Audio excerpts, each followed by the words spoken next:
like that, we add this surface to the non-hepatic, and we add also the kidney or the right kidney to the non-hepatic to use those two clusters to control the liver segmentation as we see in the next.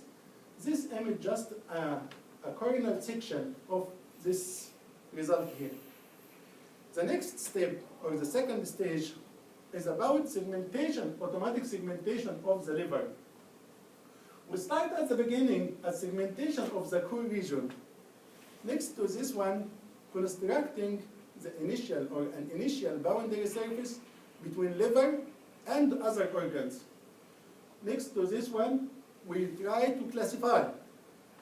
We saw at the slides we showed before, when we try to classify or when we try to segment the low intensity tumor, it has a problem of over segmentation or under segmentation. That's why we move to classify it into two clusters. One represents the non-hepatic, one represents the high intensity, and one represents the low intensity, as we will see at next slices.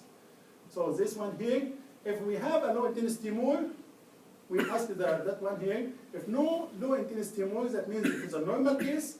Then in this case, we move for extending the core region of the liver in one cluster. In the second case, if we have the low intensity tumor, then we have two core regions. We have two core regions, and we extend the two core regions. The next step, or the last step, was for liver refinement, as we see here. The first step for constructing or segmenting the core region of the liver, we use two things. One of them is the blood vessel, the hepatic blood vessel we extracted at last step, here as we see, and the original CT image itself. Here we can see 3D display of the hepatic blood vessel. That one is a top view. And from this one, we apply a thinning technique, as we see here. And from this thinning technique, it becomes like lines, like this line here, like this one here.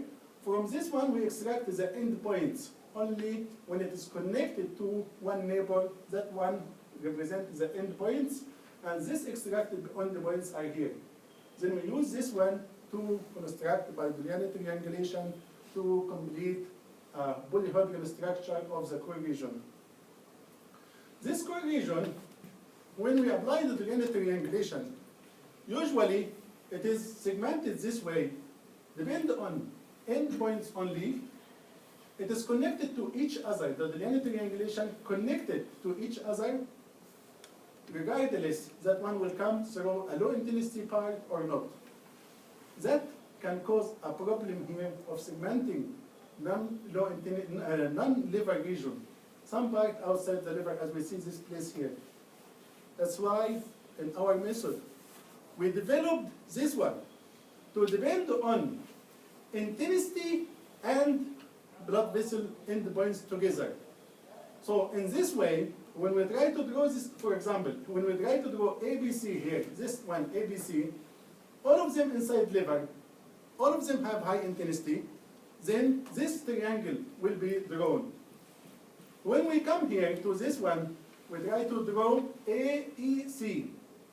In this way here, the line AE will come from high intensity, low intensity, high intensity, and when it changes, that time it will break down, not draw, and that will cause not segmentation of the gallbladder like this way. We exclude the gallbladder, we cannot also this place here, and this place here is excluded. In this way, we can exclude parts outside the liver. Second point for constructing the initial boundary surface. This boundary surface is something we did to separate the liver from other organs.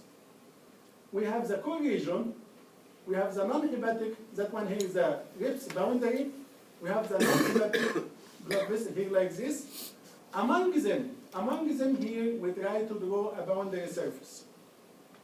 Then this boundary surface control or restrict the liver not to go outside to other organs. To do this one, we use the core region, and then we apply distance transformation here like this to measure from the thinnest to the thickest. And from this one, from the non-hepatic also, we apply the same way at the other direction, and to measure the distance D2. When D1 and D2 are equal, we draw the boundary surface as we can see here. Like this way, we separate the heart.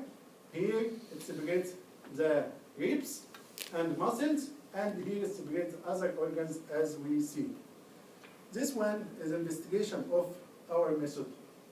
Next to this one was classifying the core region into, based on variational Bayesian Gaussian mixture model of the histogram.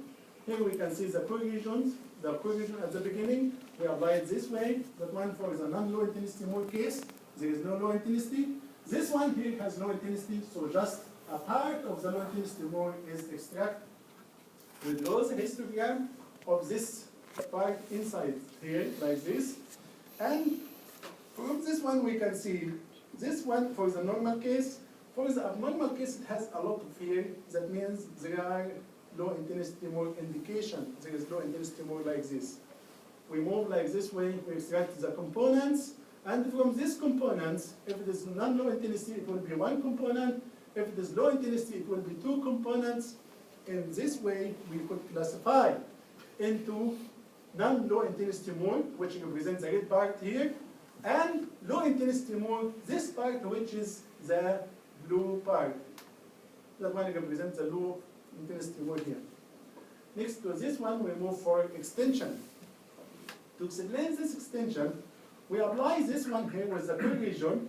We get the histogram, and we make also that one here, which represents the component of the histogram corresponding to this one. From this one, first we detect the peak of this histogram, and 10% of the height of this peak we measure. Intersection here represents T1, and that one here represents T2. This T1 and T2 represent the range of extension. When we come here to extend, we check every voxel outside. This voxel is outside here. When we try to do extension, these ones represent the red one here. We check the 27 around them. If one of these voxels included in this range, then this voxel classified as liver. If not included, it is not classified as liver. In this way, the core region are extended, that is the result, like this way, and this one here extended to cover it this way here, and the blue part is extended to cover the whole low intensity Moore here, separating both of them in two intensities with two levels and extended like this way. To be sure that the boundary surface fits nicely or fits robustly between the liver and the neighboring organs, we refine it.